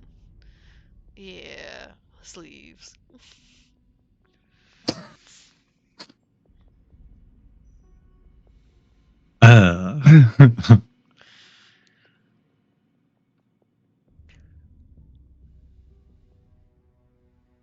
And Effie, Lysandra does make a point to go through what she deems the highlights of all of these data pads and sends them your direction. So they would be essentially on the main server of the Dawn for access. It is up to you as to whether or not you try to grab a few more and send more information over. Not in front of Alina. Not while the teacher's there. It's, I would say, a good little more than a third of the data pads she sends information over. And finally, after the few minutes it takes to get everything sent in your direction, Valina looks between the two. And is there anything else we need to discuss here? Sandra shakes her head. Iffy, is there anything else you'd need to discuss? I don't think so. I'm trying to review mentally stuff. I don't think so. And Valina nods. And she stands up, and as she stands up, Ryzen and Lysandra immediately stand up with her. I assume Iffy does as well.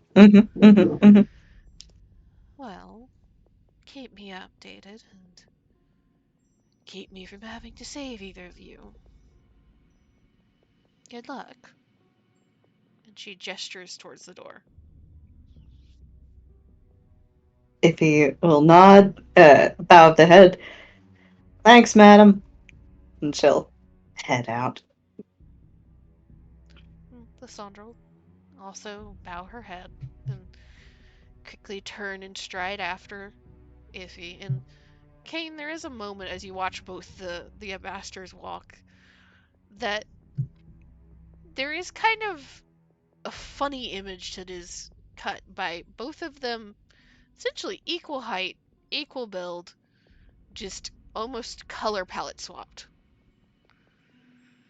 It's always a little funny and amusing to see them side by side, or as close to side by side as they're going to get. But I assume Kane and Nej quickly hurry after them as they exit the room. Kane will get the door for Nedge. Nedge kind of steps out, and you can see him at the moment the door slides shut behind all of you, stretches, and I imagine in a visual show of what Kane might feel, see that he's like, okay, out of one lion den. Mm-hmm. And he just kind of like looks over his shoulder at you, Kane. So you're all walking down the hallway back towards the main room. It's like, you dodged a fucking blaster bullet this size of Coruscant. Kane just smiles and nods very steadily. Just, mm-hmm. You think it was that big? Really? There's a snort. And then Lysandra from up closer towards Iffy, who does hear this, kind of looks over her shoulder. And you can see a brow has already been quirked. Without turning around, still keeping pace. You do know the history of your people versus our people. Coruscant might be an understatement.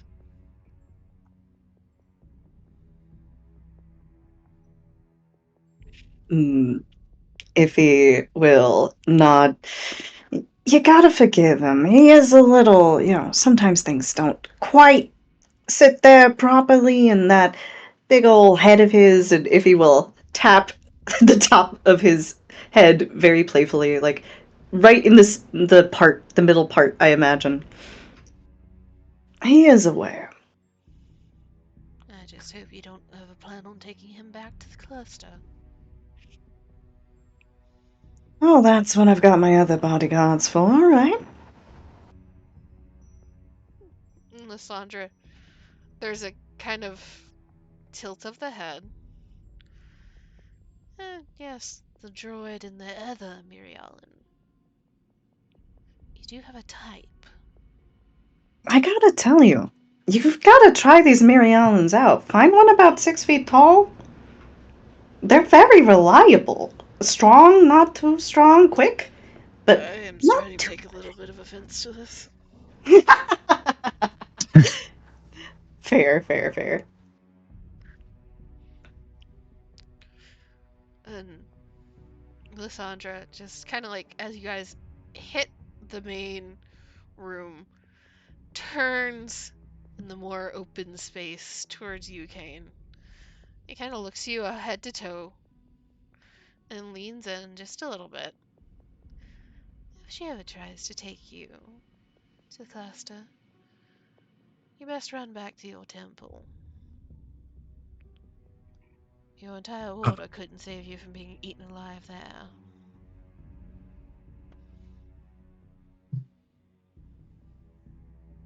Kane doesn't know what to say to that. The lost could kind of like blank confusion seems to It's satisfy like, Lysandra. yeah, like like mouth slightly open, just like what? And she straightens back up again and looks towards Iffy. And you can see that she is looking you over a little bit more critically even than she looked Kane over. And I'm going to need... Let me see here. Where is her sheet? There it is.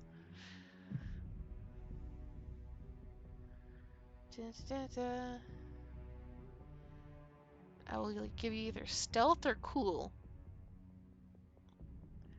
to not look super lopsided. And this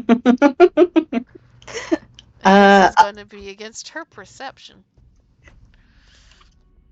So it's 2 reds, 2 purples. Oh no! Can Kane Light help side- by light side point. obstructing the view? Would Kane, in his confused state at the moment, fully process that she is examining Iffy? I don't think he would process it, but I think he would. He's like probably tried to train himself like, okay, I stand on this side of Iffy now just in case to kind of obstruct the view. So I imagine he's reflexively going to her side in that way. Okay, you'll get a blue from Kane. Okay. That's the best I can do. Yeah, it's probably worth a light side point. Yes. Mm-hmm. Okay. Yes. I will upgrade. And I will roll. And here's hoping.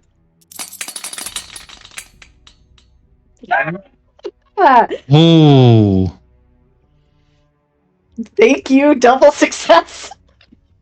yellow coming up big. And that fucking boost too. Jeez. I helped. You'd see her examining very critically. But she finally gives a little nod. And he is hoping that we find another success for Hapes. Good luck, If- Phil. If he will smirk. If you want me to tell you where I got the gown, I can do that. Maybe in a couple hours when I see you for lunch, Dario? And Dario just kind of like blinks and holds up his hands, and it's very clear. Nope, leave me out of this. And Lysandra just shakes her head. Oh no. I do know that dress is going to be out of fashion by the end of the week. You're lucky you managed to wear it so soon. Iffy will roll her eyes. Look, I prefer to be in fashion rather than just showing up in old reliable. Ain't that so? I mean, I know you go for the classic look, but shouldn't we be trying to look fresh-faced for people?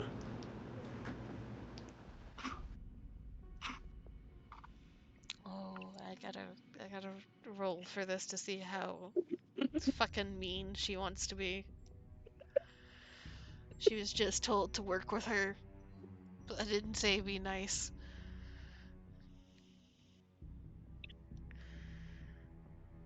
She just kind of tilts her head slightly. She's already kind of turning to head out. And she just looks at Iffy. And you can see a smirk that is not friendly, not happy. Yes, well, some of us know how to actually accrue wealth rather than spend it all. Well, she's just heads for the door. And Nej, you can see, just goes from hands up to hand over his face, just kind of dragging down his face. And he just raises a hand towards you, Kane, and just like this, like tired wave. Is following behind Lysandra.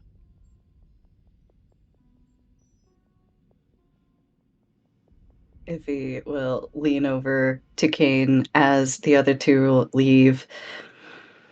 Between you and me, I think I got to her a little bit with that last one. Kane nods very like very gently, just so he doesn't look like he's just nodding yes as they're walking away. Just like, I think you did too. And remind me in the future. I'm going to go with the dress code for the foreseeable future. This attracts way too much attention for my liking. And he pulls on the edges of his robe. There's a smile from Iffy. Usually, when it's you and me, people are staring at me. I know. I don't know how you get used to it. Honestly, if people aren't looking at me, I feel kind of like I failed.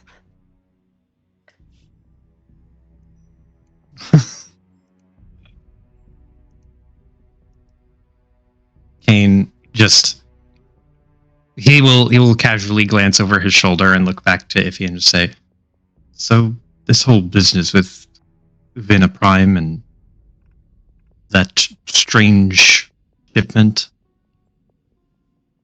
what do you think of it?" Oh, it's ghastly fucking work, ain't it? These people, their bodies turning against themselves and organs being carved out. I don't like it. I don't know how much I'm gonna like asking questions about it.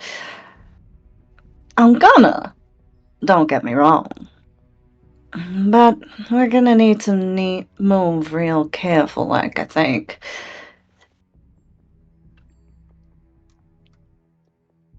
He just nods. So, when do you want to leave?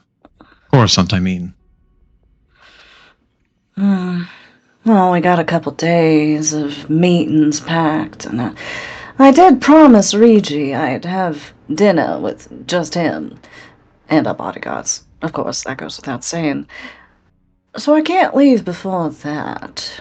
But can't see us staying here for too long. Then again, we never do we? Yeah, he just raises his eyebrows a little bit and just goes, "It seems like it. Every trip seems to get shorter." That's sort of my gimmick as an ambassador. I'm the one you can send out to talk to people.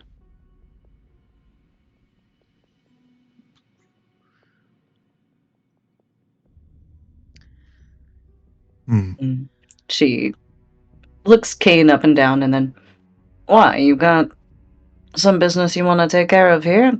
A meeting with your, teacher? Master. That's the word, right?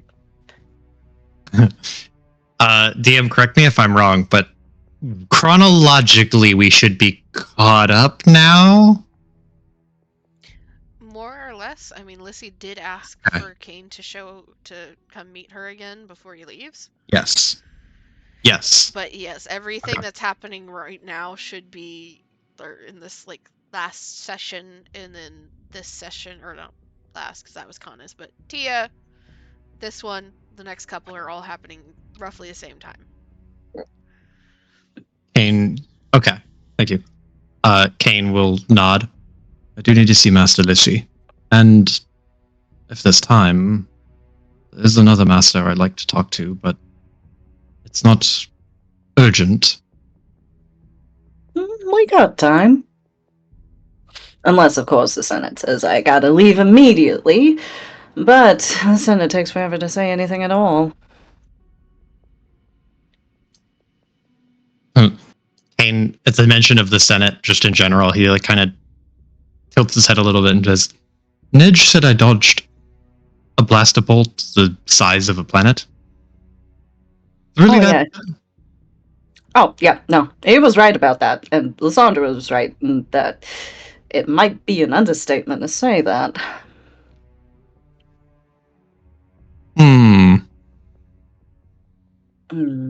She looks to Kane and then looks down and looks around and makes sure there's like, obviously the place is bugged, right? Like, obviously. There's nobody visible, right? Yeah. Kane, I know we talked about this before, but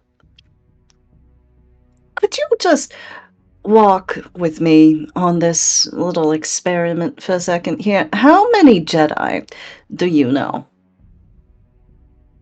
Well, a lot more than I imagine the average person would know. Maybe dozens, hundreds, somewhere in that range. He nods. You go into that temple, you walk around, you see faces you know all the time, right? Nod. Maybe even the people who sell you kebabs over at the corner, right? There's a little food stall there, ain't there? You go there sometimes, you know the guy, you toss him a couple credits, he knows your order, he calls you out by name. Ain't that so? I think I see your point. Where is this going? What if one day everybody you ever knew in that temple was brutally murdered? All over the course of maybe a couple weeks, actually. Some raiders showed up from out of nowhere and just went through all of you. Like that saber of yours through anything that ain't Cortos's. You had to watch all their numbers get cut down. These people that you know, that you've played games with, that you've done your little meditation sessions with. And not just the Jedi, but all the people who were in the building, too. Everybody who helped out. And when everything was said and done, you and all the people who were outside by pure happenstance. Imagine coming back into that temple.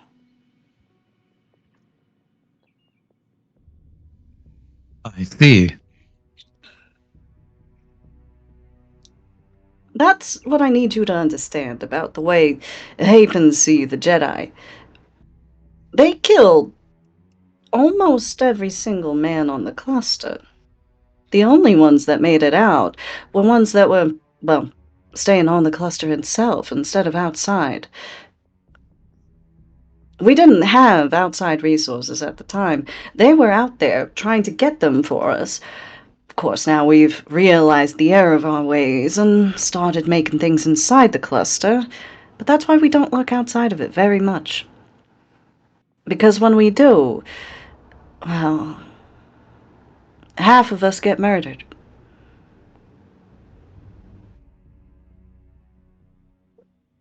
Yet again, Kane doesn't know what to say to that, so he just blinks very slowly and nods once.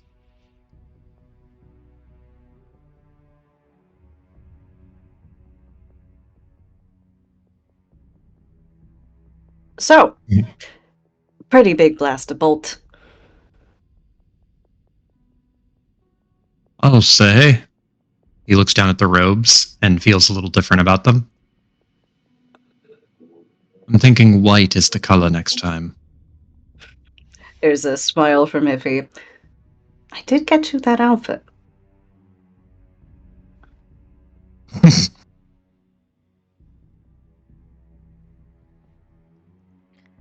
with that, I think it's a good place to draw this one to a close. Mm-hmm. We still have another thing for Iffy. However, we are going to swing the camera next time back around to Tia and Mindy and Raven. Mm-hmm. And then after them, we will shift to Kana and Riji and Mhm. their day out before we swing back to Iffy. Oh, I cannot wait to see that. Yeah, bless Kana. But so Matt and Cody and Amy, be prepared. You're on the block next for some interesting stuff to happen on your trips through the market. We only have a couple more sessions on Coruscant that I already have planned out. It's still going to take us a while because every other week. But if there is anything that any of you are wanting to do specifically, any interactions, meetings, anything like that, now would be your time to go ahead and start letting me know what you're wanting to do so that we can put that in, because otherwise we're getting through what I have planned and then you guys are shipping out. Okay. No extra shit.